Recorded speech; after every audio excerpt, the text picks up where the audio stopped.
ॐ श्री परमात्मने नमः। अथ प्रथमोऽध्यायः। अर्जुनविषादयोगः। धृतराष्ट्र उवाच धृतराष्ट्र उवाच धर्मक्षेत्रे कुरुक्षेत्रे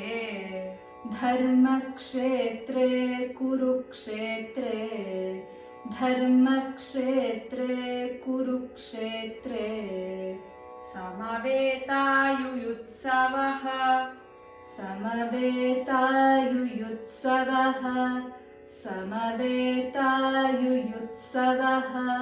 मामकाः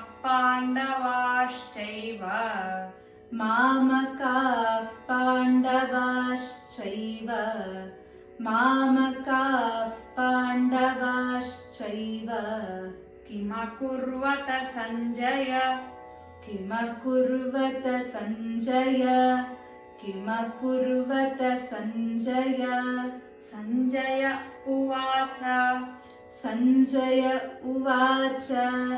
सञ्जय उवाच दृष्ट्वा तु पाण्डवानीकम्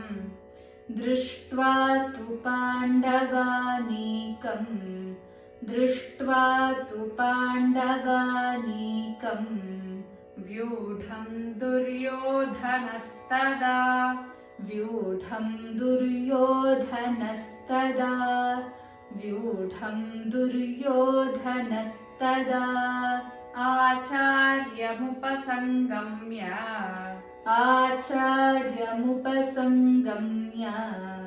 आचार्यमुपसंगम्य राजा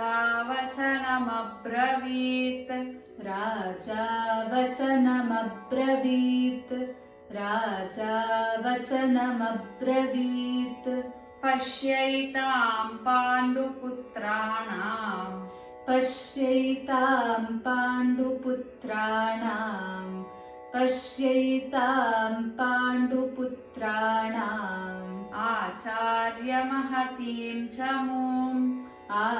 आचार्यमहतीं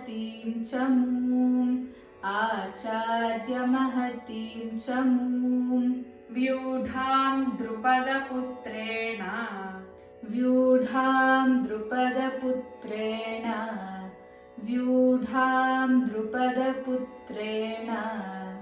तव शिष्येण धीमता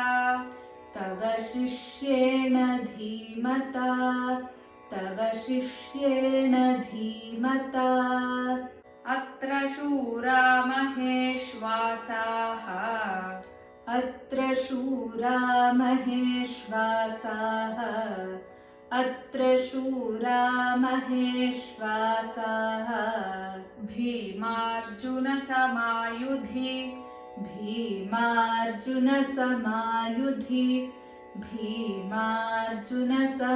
भीमार्जुनसमायुधि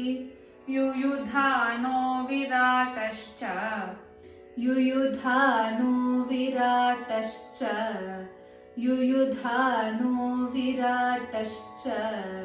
द्रुपदश्च महारथः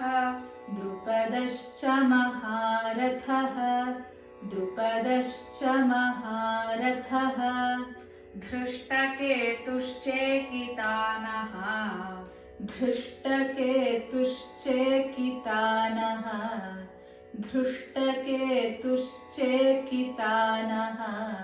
काशीराजश्च वीर्यवान्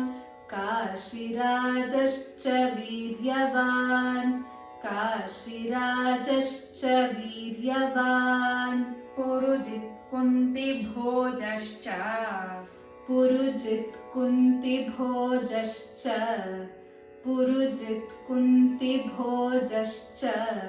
शैब्यश्च नरपुङ्गवः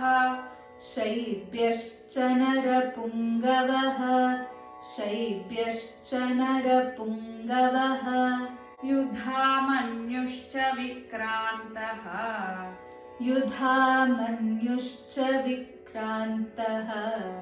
युधामन्युश्च विक्रान्तः उत्तमौजाश्च वीर्यवान् उत्तमौजाश्च वीर्यवान् उत्तमौजाश्च वीर्यवान् सौभद्रो द्रौपदेयाश्च सौभद्रो द्रौपदेयाश्च सौभद्रो द्रौपदेयाश्च सर्व एव महारथाः सर्व एव महारथाः सर्व एव महारथाः अस्माकं तु विशिष्टाये अस्माकं तु विशिष्टाये अस्माकं तु विशिष्टाये तान्निबोध द्विजोत्तम तान्निबोध द्विजोत्तम तान्निबोध द्विजोत्तम नायका मम सैन्यस्य नायका मम सैन्यस्य नायका मम सैन्यस्य संज्ञार्थं तान् ब्रवीमि ते संज्ञार्थं तान् ब्रवीमि ते संज्ञार्थं तान् ब्रवीमि ते भवान् भीष्मश्च कर्णश्च भवान् भीष्मश्च कर्णश्च भवान् भीष्मश्च कर्णश्च कृपश्च समितिञ्जयः कृपश्च समितिञ्जयः कृपश्च समितिञ्जयः अश्वत्थामा विकर्णश्च अश्वत्थामा विकर्णश्च अश्वत्थामा विकर्णश्च सौमदत्तिस्तथैव च सौमदत्तिस्तथैव च सौमदत्तिस्तथैव च अन्ये च बहवः शूराः अन्ये च बहवः शूराः अन्ये च बहवः शूराः मदर्थे त्यक्तजीविताः मदर्थे त्यक्तजीविताः मदर्थे त्यक्तजीविताः नानाशस्त्रप्रहरणाः नानाशस्त्रप्रहरणाः नानाशस्त्रप्रहरणाः सर्वे युद्धविशारदाः सर्वे युद्धविशारदाः सर्वे युद्धविशारदाः अपर्याप्तं तदस्माकम् अपर्याप्तं तदस्माकम् अपर्याप्तं तदस्माकं बलं भीष्माभिरक्षितम् बलं भीष्माभिरक्षितम् बलं भीष्माभिरक्षितम् पर्याप्तं त्विदमेतेषाम् पर्याप्तं त्विदमेतेषाम् पर्याप्तं त्विदमेतेषाम् बलं भीमाभिरक्षितम् बलं भीमाभिरक्षितम् बलं भीमाभिरक्षितम् अयनेषु च सर्वेषु अयनेषु च सर्वेषु अयनेषु च सर्वेषु यथा भागमवस्थिताः यथा भागमवस्थिताः यथा भागमवस्थिताः भीष्ममेवाभिरक्षन्तु भीष्ममेवाभिरक्षन्तु भीष्ममेवाभिरक्षन्तु भवन्तः सर्व एव हि भवन्तः सर्व एव हि भवन्तः सर्व एव हि तस्य सञ्जनयन् हर्षम् तस्य सञ्जनयन् हर्षम् तस्य सञ्जनयन् हर्षम् कुरु वृद्धः पितामहः कुरु वृद्धः पितामहः कुरु वृद्धः पितामहः सिंहनादं विनद्योच्चैः सिंहनादं विनद्योच्चैः सिंहनादं विनद्योच्चैः शङ्खं दध्मौ प्रतापवान् शङ्खं दध्मौ प्रतापवान् शङ्खं दध्मौ प्रतापवान् ततः शङ्खाश्च भैर्यश्च ततः शङ्खाश्च भैर्यश्च ततः शङ्खाश्च भैर्यश्च पणवानकगोमुखाः पणवानकगोमुखाः पणवानकगोमुखाः सहसैवाभ्यहन्यन्त सहसैवाभ्यहन्यन्त सहसैवाभ्यहन्यन्त सशब्दस्तु मूलोऽभवत् सशब्दस्तु मूलोऽभवत् सशब्दस्तु मूलोऽभवत् ततः श्वेतैर्हयैर्युक्ते ततः श्वेतैर्हयैर्युक्ते ततः श्वेतैर्हयैर्युक्ते महति स्यन्दने स्थितौ महति स्यन्दने स्थितौ महति स्यन्दने स्थितौ माधवः पाण्डवश्चैव माधवः पाण्डवश्चैव माधवः पाण्डवश्चैव दिव्यौ शङ्खौ प्रदध्मतुः दिव्यौ शङ्खौ प्रदध्मतुः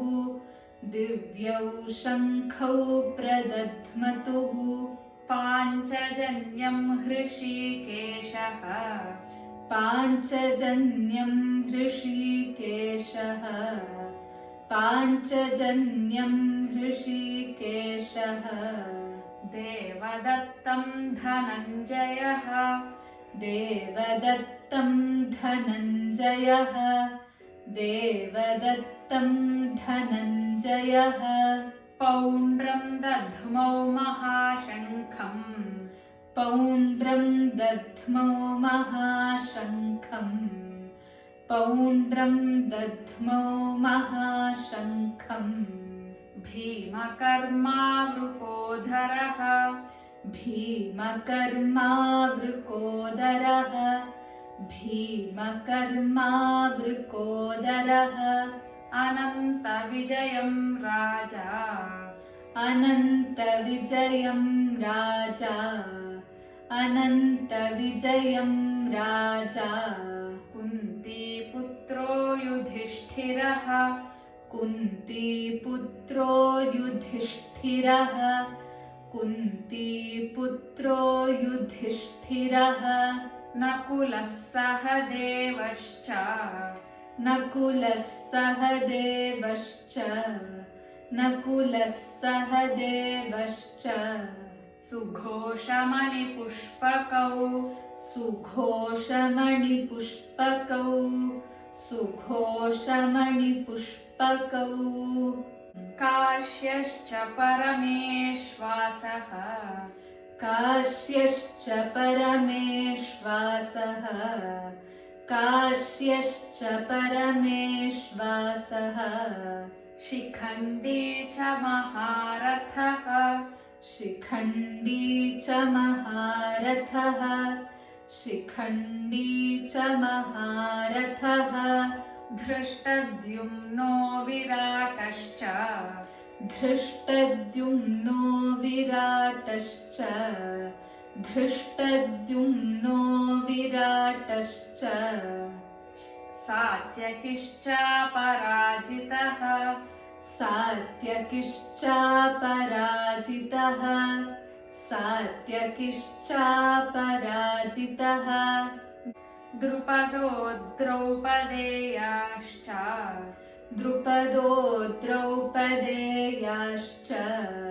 द्रुपदो द्रौपदेयाश्च सर्वशः पृथिवीपते सर्वशः पृथिवीपते सर्वशः पृथिवीपते सौभद्रश्च महाबाहुः सौभद्रश्च महाबाहुः सौभद्रश्च महाबाहुः शङ्खान् दध्मुः पृथक् पृथक् शङ्खान् दध्मुः पृथक् पृथक् शङ्खान् दध्मुः पृथक् पृथक् सघोषोद्धार्तराष्ट्राणाम् सघोषोद्धार्तराष्ट्राणाम्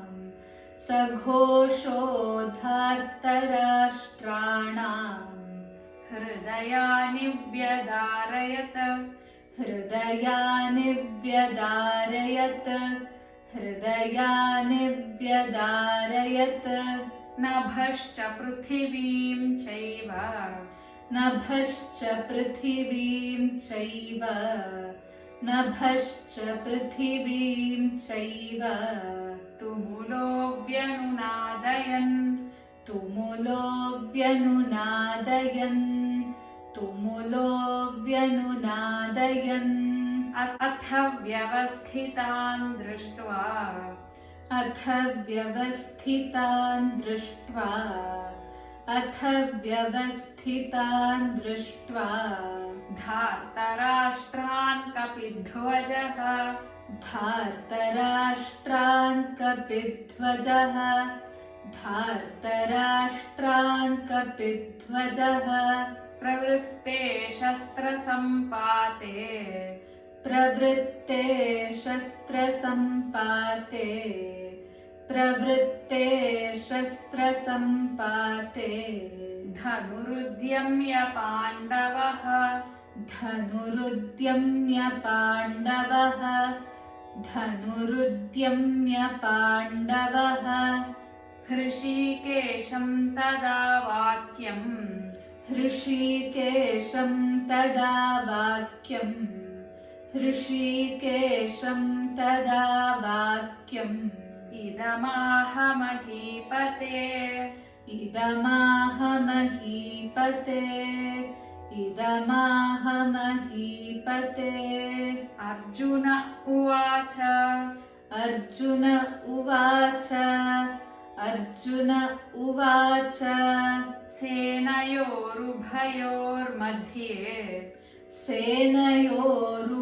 सेनयोरुभयोर्मध्ये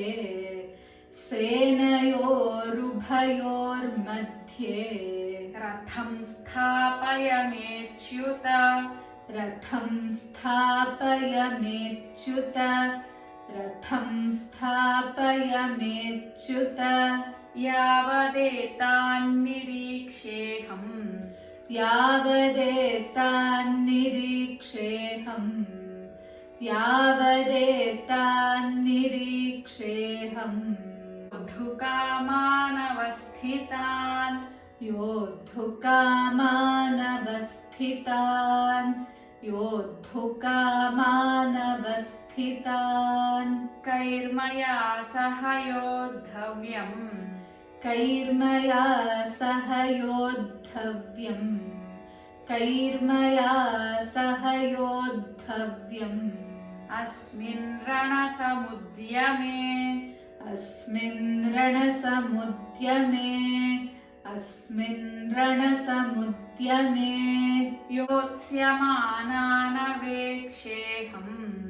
योत्स्यमानानवेक्षेऽहम् योत्स्यमानानवेक्षेऽहम् य एतेऽत्र समागताः य एतेऽत्र समागताः य एतेऽत्र समागताः धार्तराष्ट्रस्य दुर्बुद्धेः धार्तराष्ट्रस्य दुर्बुद्धेः धार्तराष्ट्रस्य दुर्बुद्धेः युद्धे प्रियचिकीर्षवः युद्धे प्रियचिकीर्षवः युद्धे प्रियचिकीर्षवः सञ्जय उवाच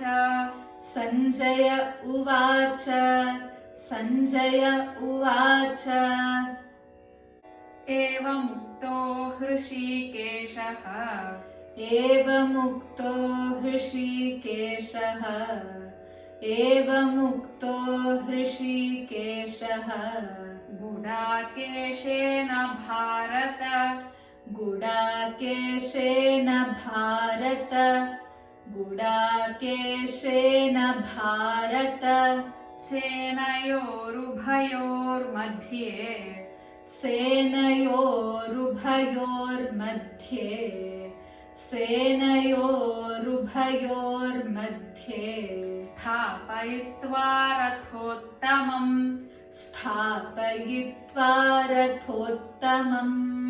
स्थापयित्वा रथोत्तमम् भीष्मद्रोणप्रमुखतः भीष्मद्रोणप्रमुखतः भीष्मद्रोणप्रमुखतः सर्वेषां च महीक्षिताम् सर्वेषां च महीक्षिताम् सर्वेषां च महीक्षिताम् उवाच पार्थ पश्यैतान् उवाच पार्थ पश्यैतान् उवाच पार्थ पश्यैतान् समवेतान् कुरूनिति समवेतान् कुरूनिति समवेतान् कुरूनिति तत्र पश्यत् स्थितान् पार्थः तत्रापश्यत् स्थितान् पार्थः तत्रापश्यत् स्थितान् पार्थः पितॄनथ पितामहान्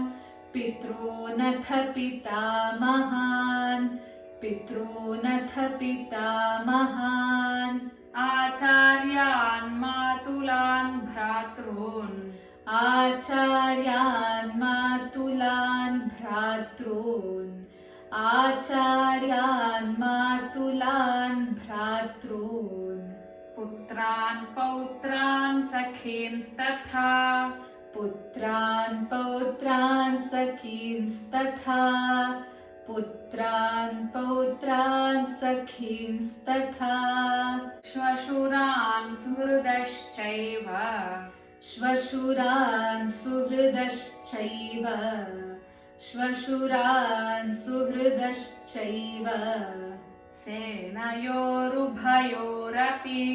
सेनयोरुभयोरपि सेनयोरुभयोरपि तान् समीक्ष्य स कौन्तेयः तान् समीक्ष्य स कौन्तेयः तान् समीक्ष्य स कौन्तेयः सर्वान् बन्धूनवस्थितान् सर्वान् बन्धूनवस्थितान् सर्वान् बन्धूनवस्थितान् श्रीकृष्णार्पणमस्तु।